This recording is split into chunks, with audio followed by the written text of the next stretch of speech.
Today we'll be looking at the career and the life of Gideon from Call of Duty Advanced Warfare, who served in the British Army before being recruited by Jonathan Irons into the Atlas Corporation. Much of Gideon's early life and background is classified, so much so that we don't even have access to his last name. However, what we do know is that Gideon was born in August of 2025, and years later, when he joined the Atlas PMC, he would work hard and efficiently and rise all the way to the rank of captain, becoming one of Jonathan Irons' best and most trusted allies. By the year 2054, Gideon was comfortable and experienced in his position, and he would be tasked to lead a small Atlas team to protect a high-value target in Seoul, Korea. During this operation, he would run into and assist with a group of US Marines. Here he would meet Jack Mitchell, who he would later share a lot of history with. Gideon and his team would be successful in their operation and they would return to base. However, things weren't good, as it was revealed to him that Jonathan Irons' only son, Will, died in combat in Seoul, as he was serving with the US Marines. A few days later, Irons informed Gideon that he recruited Jack Mitchell, a former friend of his son, and he would put Gideon in charge of getting him through basic training. And after this was complete, Mitchell joined Gideon and his squad in Operation Lasso, which was the rescue of Nigerian's prime minister, who was being held by the KVA,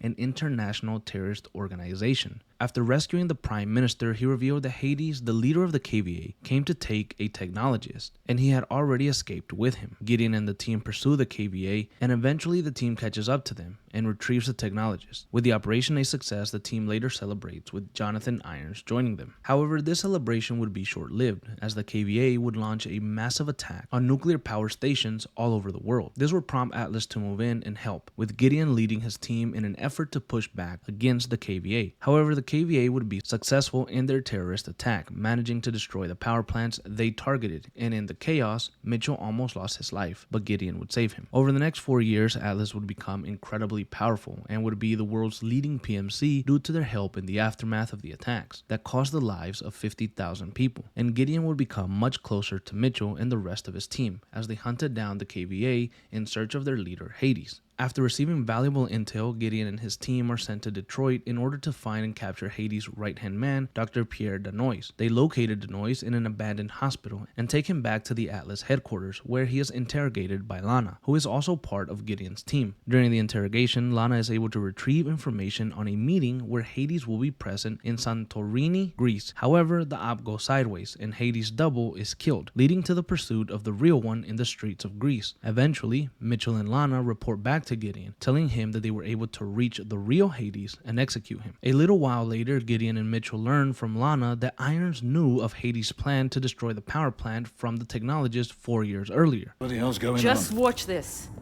That's Irons, with the technologist you saved. The guy we pulled from the river. He never made it back to Nigeria. KVA are planning an attack. He told me everything. What kind of attack? Power plants all over the world. They wanted me to compromise the security systems.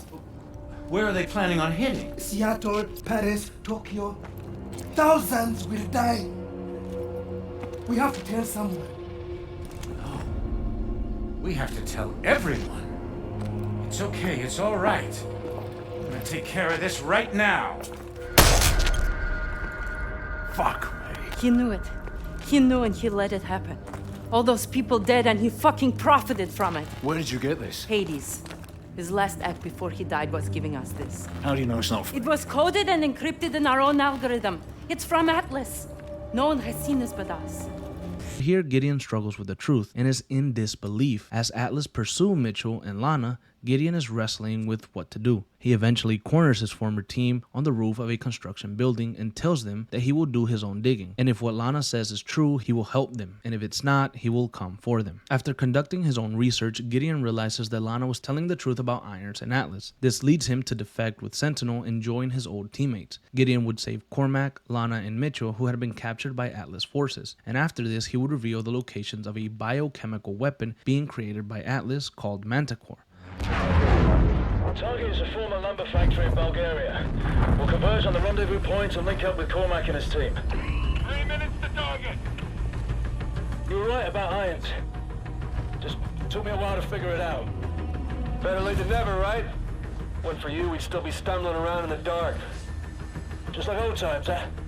The team would move on the labs and destroy them. However, soon after this, Irons declares war on the governments of the world. and decides to attack the US fleet near San Francisco. Gideon and Mitchell fight against the invading Atlas forces, but they fail to prevent an attack on the Golden Gate Bridge that wipes out thousands of civilians, police officers, and Sentinel operatives. Due to this, Sentinel launches an attack on the main Atlas headquarters in New Baghdad. Gideon would lead his squad, however, as Atlas was being overwhelmed, Irons deployed the Manticor, which completely wiped out the Sentinel forces. Mitchell, Lana, and Gideon would be unaffected as they were former employees of Atlas and their DNA is already on the Manticor database. The three, however, are taken to an Atlas prison camp, where they learn of Irons' plan to launch Manticor rockets at every major military base in the world. Failure is not something we tolerate here at Atlas, so I'm disturbed that 3 of my best contractors have failed so miserably.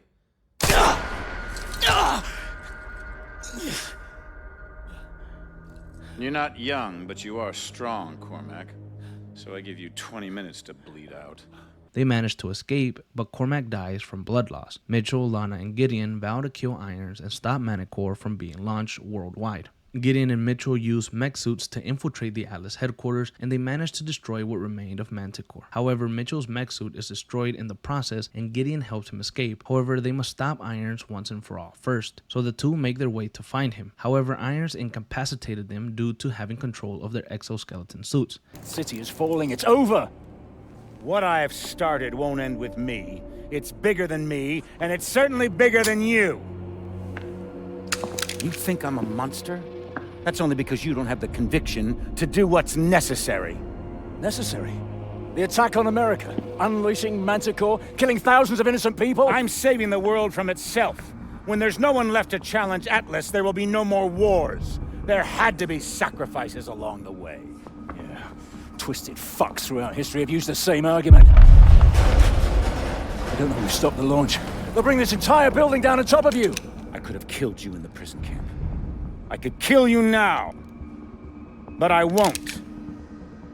I'm not a monster.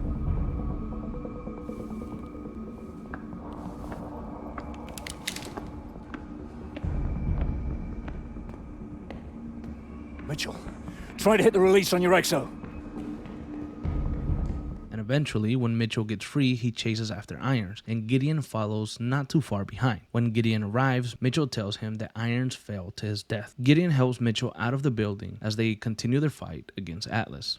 And that would be the last time that we see Gideon or his team. He also made a brief appearance in the Exoskeleton Zombies in a non-canon form where it appears that he died, but again, that's not really canon to the story, so it's not necessarily relevant, but he did make a very small appearance there. We haven't really heard from Gideon or his team or anyone since the release of Call of Duty Advanced Warfare many years ago. Gideon is a character that I personally think is one of the best side characters that Call of Duty ever had to offer. I thought his inclusion in the story was very crucial to what happened. I loved how he started off as being like the right-hand man of Jonathan Irons, and then when something happens, he struggles. He has like an internal struggle, like, no, he didn't do this. This can't be true. He does his own research, comes to the conclusion that it is, and then he decides to turn his back on Jonathan Irons, the man that hired him, the man that really made him what he was, because he had morals and he stood his own ground. And I love the way that that character kind of went from the leader in Atlas to just another guy in Sentinel, and he had to work his way back up again. I just thought it was really cool. He had a really great story, a really great arc all throughout, from the beginning of Advanced Warfare all the way to the end. I would love to see Gideon return in some capacity if we ever do get a Call of Duty Advanced Warfare 2. I'd love to see that, but I wouldn't hold my hopes high, as I know that this new Call of Duty, whoever is in charge now, they continuously recast all of these new characters, so maybe we won't get the original Gideon back. But the actor who played Gideon has appeared in Call of Duty 4, has appeared in Call of Duty Modern Warfare 19, doing other voice work, so maybe it wouldn't be too far-fetched to believe that he may be able to return in some capacity. But anyways, this was the complete story of Gideon from Call of Duty Advanced Warfare.